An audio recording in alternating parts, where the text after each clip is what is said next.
Welcome to Actually Study Abroad TV. Today we are coming to discuss the processes that one has to go through if you want to study in Canada. From your admission process to when you will get your visa, what are the things that you should expect? You need to prepare yourself. You need to be aware of the things that are ahead of you. So I want us to discuss it. I want to give you some of the things that you should expect.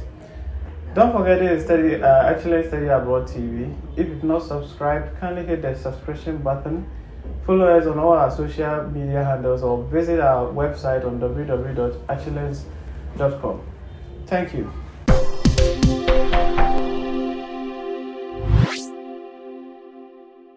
Okay, so firstly, what do you need to do? You need to prepare your documents. So if you want to do your master's or you want to do your undergraduate, you need to have your certificate, your CV, your passport ready, your letter of proficiency. If you have to also write an exams, you also like English proficiency exam, you also have to provide that thing. You also have to make it ready. The last thing that you should also make it ready is your statement of purpose. This one explains why you should be selected, your dreams and your goals. Everything should be stated on the statement of purpose. One of our videos give an extensive guide as to what you should include in your statement of purpose. So from this, or when you have all these your documents, the next thing is for you to apply for the school. So if you want to apply to any of their colleges for your diploma or for your postgraduate diploma or for your degree or for your master's, then you do your application online. Some of the schools you don't pay for application fee. Some of them you pay for application fee, mostly ranging from 50 to 200 Canadian dollars, depending on the school and depending on the course that you are going to read. So after applying, some schools it takes a month, some 2 weeks, some 2 months, some 3 months for you to hear from the school. Sometimes you wouldn't hear from the school. Other time, this may be because some of your documents that you provided weren't accepted, so you need to provide the right one. When you open your portal, you have all these things there. So once you are accepted, they will give you your admission letter. So when you have your admission letter, sometimes it will come with a condition of you paying part of your tuition. I always advise that as an international student, you have to pay part of your tuition. At least it helps the school and it helps the immigration officer to know that, and you yourself in your visa acquisition, the immigration officer will know that, okay, this candidate is serious, he wants to come to school, that is why he has paid part of the tuition. And some schools also will just give you an amount that you have to pay as deposit, sometimes ranging from 500 Canadian dollars to, let's say, 10,000 Canadian dollars, depending on the school. So with you paying your tuition fee or part payment of your tuition fee, and some too you don't pay anything, but as I said, I advise that you do pay part of your tuition fee. So after this, the next thing that you should also have or prepare for is the visa section. Here is where the main thing is, the visa section. So here, what do you need to provide, or what do you need to prepare? First, you must have your bank statement ready. This is where the challenge is. Your bank statement, your sponsor statement. In our next video, or one of our videos has it, how much you should have in your account.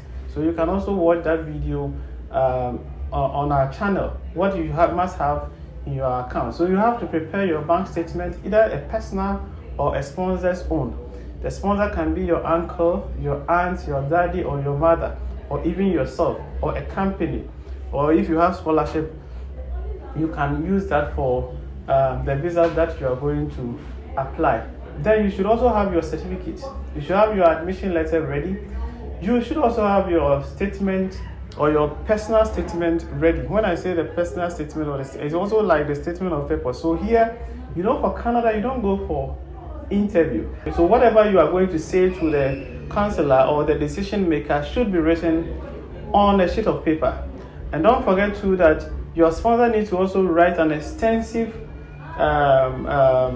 letter that explains why he or she is sponsoring you. It should be extensive. The reason behind he or she is sponsoring you. And you yourself should write your personal statement why they should give you the visa, your prospect for the course that you are going to read, whatever that is ahead of you, why they should give you the visa. Everything should be written or should be stated on the letter that you are going to add to your visa. So once you have all these things ready, and sometimes I also say that it is advisable you go and attest it at the Ministry of Foreign Affairs for them to see that, okay, the document that you provided, they are all legit. And don't forget, mostly your documents will be cross-checked.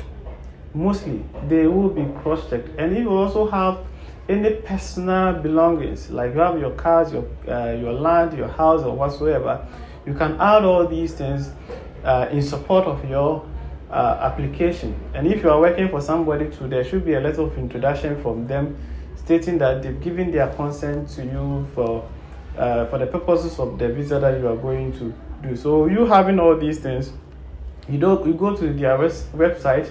As said, everything is done online, canada.ca. You go there, you do application, you do apply from there. So from there, you wait to go and you book for your, what do we call, your biometrics.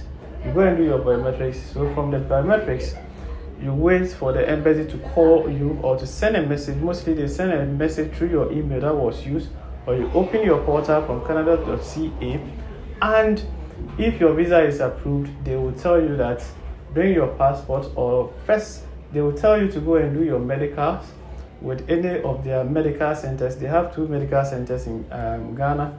You just go there, you do your medicals, and after the medicals, you just submit your passport. So from there, you wait for a week or 2.